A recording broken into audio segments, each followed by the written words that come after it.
শুভ সকাল সবাইকে। যদিও সকাল নেই আর, বাজে এখন বিকেল 5:30। দুপুরের খাওয়া দাওয়া সেরে সবাই একটু রেস্ট নিচ্ছে, সেই ফাঁকে আমি একটু ব্যালকনিতে চলে এলাম। আর সেই সকালবেলায় সৌরজিৎ বেরিয়েছে গাড়ি সার্ভিসিং করার জন্য। সাধারণত সকালে বেরোলে দুপুর 3-4টের মধ্যে ফিরেও আসে, কিন্তু এই উইকেন্ডে নাকি এত অস্বাভাবিক ভিড়, এখনও অবধি ফিরতে পারেনি। 5 মিনিট হলো ফোন করলো, কিছুক্ষণের মধ্যেই ঢুকবে। আজকে সন্ধ্যাবেলাতে একটু বেরোনোরও আছে, যাব একটু বেহালার দিকে সৌরজিতের এক পিস্তুত দাদার বাড়িতে। অনেক দিন ধরেই ভাবছিলাম একদিন সময় করে দাদার বাড়ি ঘুরে আসব।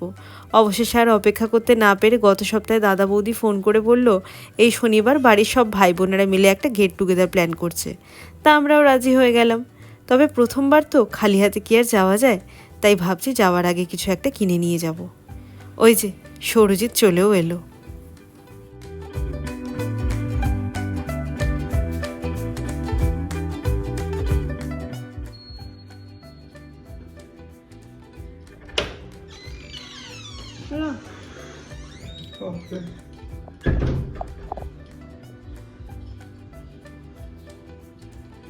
ঠিক ছিল আজকে 6টা 6:30টার মধ্যে সবাই রেডি হয়ে বেরিয়ে একেবারে যাওয়ার পথে গিফটটা কিনে চলে যাব। কিন্তু সৌরজিতের ফিরতে এত দেরি হয়ে গেল, হাত মুখ ধুয়ে এসে ও বলল যে চলো আগে কেনাকাটা পর্বটা সেরে আসি, যা ধকল গেছে গাড়ি নিয়ে আর যাবো না, এসে ক্যাবে করেই বেরিয়ে যাব। তা সেই যেমন কথা তেমন কাজ, দুজনে মিলে তাই যাচ্ছি এখন একটু সিটি সেন্টারে। ওখানে অনেক অপশান পাবো, ওখান থেকেই কিছু একটা নিয়ে নেব।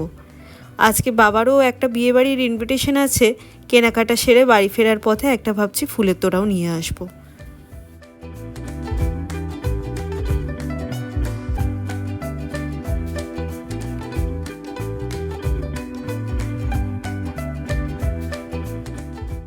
সিটি সেন্টারে এলেই আমাদের কাছে ওয়ান স্টপ সলিউশন হলো এই শপার স্টপ। আমরা ঠিক করেইছিলাম এমন কিছু একটা দেবো যা দুজনেই ইউজ করতে পারবে। তা অনেক ভেবেচিন্তে ফাইনালি খুব সুন্দর একটা পারফিউম কিনলাম। এই যে এখানে গিফট র্যাপ হচ্ছে, এটা হলেই আমরা বেরিয়ে যাব।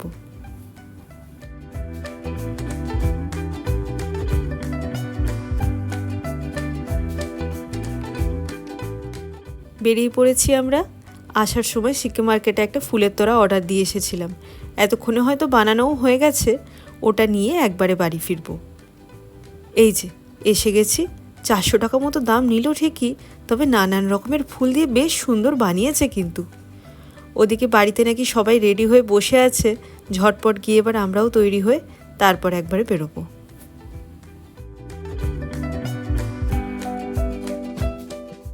চলো বেরিয়ে পড়েছি। একটু দেরি হয়ে গেল, বাজে এখন রাত 8টা মতো। গুগল ম্যাপে দেখাচ্ছে 35-40 মিনিট মতো সময় লাগবে পৌঁছাতে, তবে ট্রাফিক বেশি থাকলে আরও দেরি হতে পারে। আজকে যেখানে যাচ্ছি সেই দাদারা থাকে বেহালার ঘোলসাপুর রেলওয়ে কলোনিতে। শুনেছি নাকি বেশ বড়সড় খুব সুন্দর সাজানো গোছানো বাড়ি ওদের। এর আগে বেশ কয়েকবার ঘোলসাপুর বা তার আশেপাশের রাস্তা দিয়ে এদিক ওদিক গেছি বিভিন্ন কারণে, তবে আমরা তো সব জায়গাতেই এত দেরি করে বেরোই যে যাওয়া আসার পথে একটু যে দেখা করে যাব সেই সময়টুকুও হয়নি। আজকে সাথে বাবাকেও নিয়ে নিয়েছি। বাবার যে বিয়েবাড়ির ইনভিটেশনটা আছে সেটা আমাদের যাওয়ার রাস্তাতেই পড়বে। বাবাকে ওখানে নামিয়ে একবারে বেরিয়ে যাব। এই যে চলে এসেছি। SSKM হসপিটালটা জাস্ট পেরিয়েই বাঁদিকে কিছুটা এসেই বাঁ হাতের রাস্তায় ধনধান্য অডিটোরিয়ামটা পড়ে। আজকে এখানেই বাবার বিয়েবাড়ির নেমন্তন্ন। প্রথমবার এলাম ঠিকই এই জায়গাটায়, কি দারুণ লাগছে অডিটোরিয়ামটা। ওই যে বাবা ফুলের তোড়া হাতে চললো। চলো এবার আমরাও রওনা দিই, আমাদের আর 15-20 মিনিটের রাস্তা।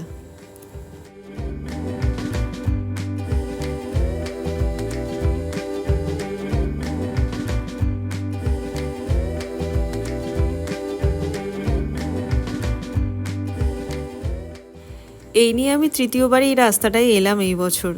যখনই এখান দিয়ে যাই আমাদের সেই বুড়ুল ট্রিপটার কথা এত মনে পড়ে। সেই 26শে জানুয়ারির সকাল 3 জনে মিলে একদিনের ছুটি কাটাতে গিয়েছিলাম বুড়ুলে, হুগলি নদীর পাড়ে একটা ছোট্ট গ্রাম। তবে ট্রিপটা ছোট হলেও কিন্তু দারুণ ছিল।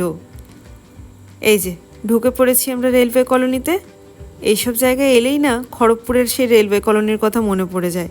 নিরিবিলি জায়গা, দুপাশে সারিবদ্ধ লম্বা লম্বা গাছ, কলোনির মন্দির, স্কুল আর পাশাপাশি সমস্ত কোয়ার্টারগুলো।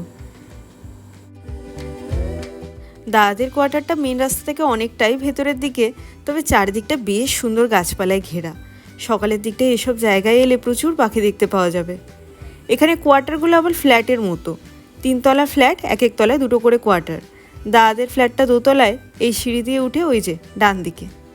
তবে এন্ট্রান্সটা একটু অন্যরকম। আমাদের ফ্ল্যাটগুলোয় যেরকম ব্যালকনিটা 2 বেডরুমের সাথে অ্যাটাচ, এখানে আবার ফ্ল্যাটের মেন গেট দিয়ে ঢুকলেই বেশ বড় একটা ব্যালকনি। বাহ, ওরাও এখানে একটা ছোটোখাটো বাগান সাজিয়ে নিয়েছে। চলো ভেতরে যাই।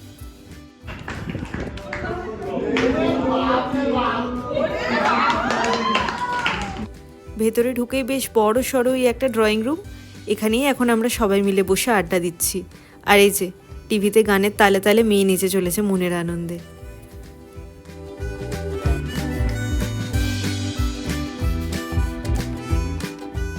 চলো, গল্পগুজব এখন তো চলতেই থাকবে, তার ফাঁকে বাড়ির বাকি অংশটুকুও তোমাদের একটু ঘুরিয়ে দেখাই। ভেতরে ঢুকে ড্রয়িং রুমটা দেখেই আমার এত ভালো লেগেছে। বেশ বড়সড় সুন্দর একটা ড্রয়িং রুম, আর ড্রয়িং রুমের একটা দরজা পেরিয়ে এলেই এই সুন্দর প্যাসেজ। এখানে একটা ছোট্ট অ্যাকোয়ারিয়ামও রাখা। আর এই যে এই হলো গিয়ে বৌদিদের কিচেন। ছোট হলেও বেশ গোছানো, কিন্তু এখানে চলছে এখন জোর কদমে ডিনারের প্রিপারেশন। ওই যে বৌদি, আর এই হলো দাদা, বাড়ির কর্তা আর গিন্নি। প্যাসেজটার বাঁ হাতে রয়েছে রান্নাঘর, আর ডান দিকেই ছোট্ট একটা ঘর আছে। এটা হলো গিয়ে ঠাকুর ঘর। এই যে বৌদিদের ঠাকুরের সিংহাসন।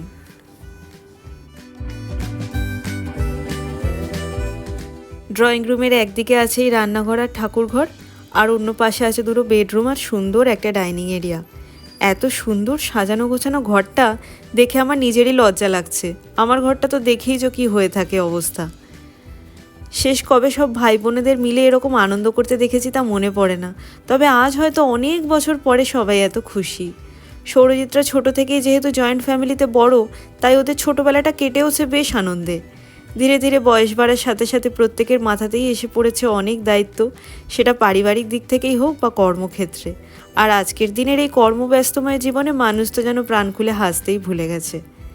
আজ তারই মাঝে কয়েকটা ঘন্টা সবাই এক জায়গায় হয়ে যেন আবার সেই হারিয়ে যাওয়া হাসিটা ফিরে পেল।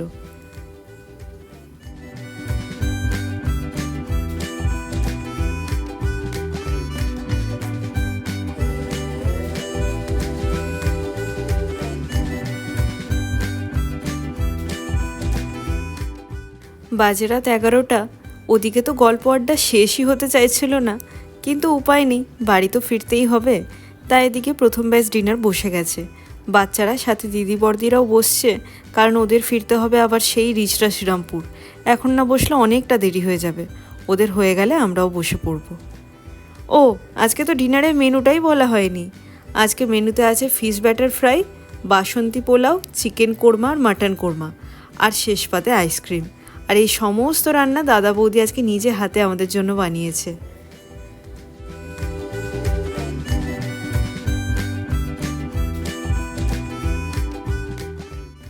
চলো, বাজে রাত 12:30। দিদিরা বেরিয়ে গেছে অনেকক্ষণ হলোই। আমরাও ক্যাব বুক করে নিয়েছি, প্রায় চলেই এসেছে। তা আমরাও এবার বেরোচ্ছি। আজকে সন্ধ্যের সময়টা হাসি মজা খাওয়া দাওয়া দিয়ে কিভাবে যে কেটে গেল সত্যি বুঝতেই পারলাম না। আবারও কখনো সবাই এরকম এক জায়গায় হব কোথাও একটা, এই আশাই রইল। চলো বাড়ি ফিরি তাহলে। আজকের এই ফ্যামিলি গেট টুগেদার স্পেশাল ব্লগটাও এই অবধি রাখছি। এই সাথে কেমন লাগলো ভিডিওটা অবশ্যই জানিও। ভালো লেগে থাকলে কিন্তু অবশ্যই একটা লাইক করো। আর চ্যানেলটা ছেড়ে যাওয়ার আগে চ্যানেলে যদি নতুন হও অবশ্যই চ্যানেলটাকে সাবস্ক্রাইব করে আমার পাশে থেকো। Thank you.